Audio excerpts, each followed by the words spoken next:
नमस्कार दोस्तों। आज मैं आप सबको महाभारत के दो ऐसे पात्रों का वर्णन करूंगा जिनके बिना महाभारत अधूरा लगता है। एक भीष्म पितामह और एक शिखंडी। आज इस विषय पे चर्चा करेंगे कि शिखंडी ने भीष्म पितामह को क्यों मारा, अर्थात उसके पूर्व जन्म के ऐसे कौन से कार्य थे जो भीष्म पितामह को मारने के लिए बार बार जन्म लेता रहा। महाभारत का युद्ध सबसे विनाशकारी युद्धों में से एक माना जाता है। इस युद्ध में कौरव का सब कुछ नष्ट हो गया। धृतराष्ट्र और गांधारी के 100 पुत्रों को जान गंवानी पड़ी। महाभारत के युद्ध में भीष्म पितामह कौरवों के पक्ष से पांडवों की सेना का सर्वनाश करते हुए चले जा रहे थे। पांडवों की सेना पीछे हटती जा रही थी। भगवान श्री कृष्ण को लगा अगर भीष्म पितामह जीवित रहें तब तो पांडव युद्ध में जीत नहीं हासिल कर पाएंगे, इसलिए श्री कृष्ण भगवान ने शिखंडी को बुलाया।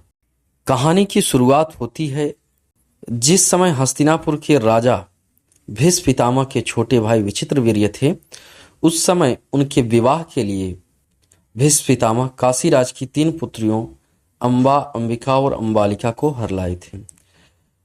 लेकिन जब लोगों को पता चला कि अंबा राजा साल्व को प्यार करती है, तब अंबा को पूरे सम्मान के साथ राजा साल्व के पास भेज दिया गया। वहीं राजा साल्व ने भी अंबा को अपनाने से इनकार कर दिया। इसके बाद अंबा ने भीष्म से बदला लेने की ठान ली कि इन्होंने ना हमें इधर का छोड़ा ना उधर का छोड़ा, भीष्म पितामह से बदला लेना है तो लेना है। अंबा की स्थिति के बारे में जब नाना राजर्षि होत्रवाहन को पता चला तो उन्होंने अंबा को परशुराम जी से मिलने के लिए कहा। अंबा ने अपने साथ हुई घटना की पूरी जानकारी परशुराम के पास जाकर बताती है। तब परशुराम जी ने भीष्म पितामह को अंबा से विवाह करने के लिए कहा, लेकिन भीष्म ने ऐसा करने से इनकार कर दिया। परशुराम को यह बात बहुत खराब लगी और उसके बाद उन्होंने भीष्म से युद्ध किया, लेकिन वे भीष्म से पराजित हो गए।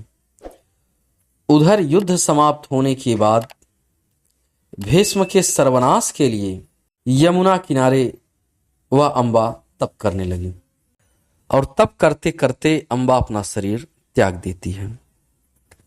अगले जन्म में अंबा वत्स्य देश के राजा के यहाँ जन्म लेती है।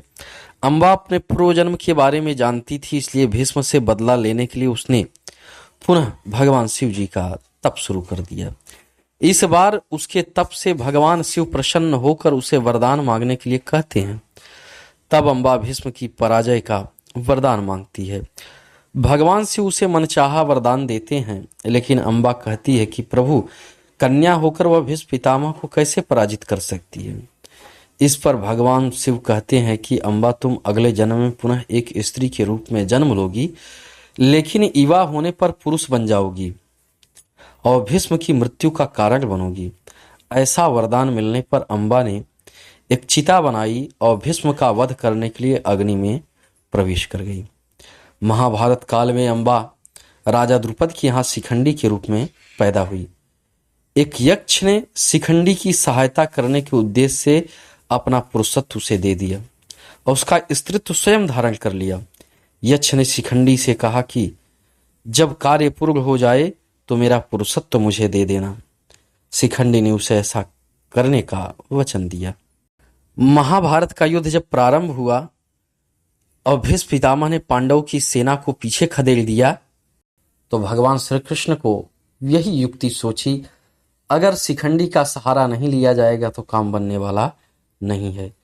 भगवान श्री कृष्ण ने अर्जुन को भीष्म पितामह के पास भेजा और बोला कि हे अर्जुन, जाओ भीष्म पितामह से कह दो कि आप अपना विजय श्री का जो हमें आशीर्वाद दिए थे उसे वापस ले लो।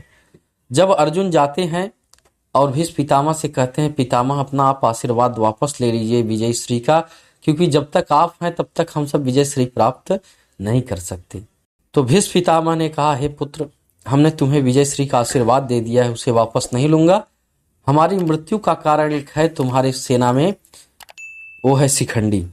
अगर शिखंडी हमारे ऊपर बाण चलाएगा तो मैं उसके ऊपर बाणों की वर्षा नहीं करूंगा, क्योंकि मैं एक स्त्री के ऊपर बाण नहीं चलाता हूं।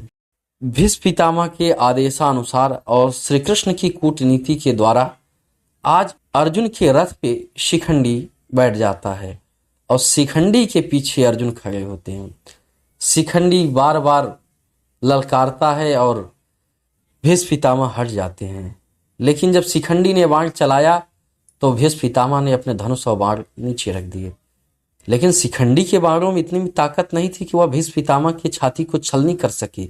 इसलिए भगवान श्री कृष्ण ने अर्जुन से कहा, हे अर्जुन, शिखंडी के बाणों में इतनी ताकत नहीं है कि वह भीष्म पितामह के वक्षस्थल को विदीर्ण कर सके। इसलिए शिखंडी को ढाल बनाकर भीष्म के ऊपर बाणों की वर्षा कर दो। अर्जुन ने अपने कांपते हुए हाथों से भीष्म पितामह के ऊपर बाणों की वर्षा शुरू कर दी और रोने लगे। अर्जुन के बाणों से छलनी भीष्म पितामह बाणों की सैया पर आ गए। इस प्रकार से शिखंडी भीष्म पितामह की मृत्यु का कारण बनी। प्रिय साथियों, यह कहानी कैसी लगी कमेंट में जरूर बताना, और अच्छा लगे तो सब्सक्राइब जरूर करना, घंटा वाला बटन दबाना ना भूलना।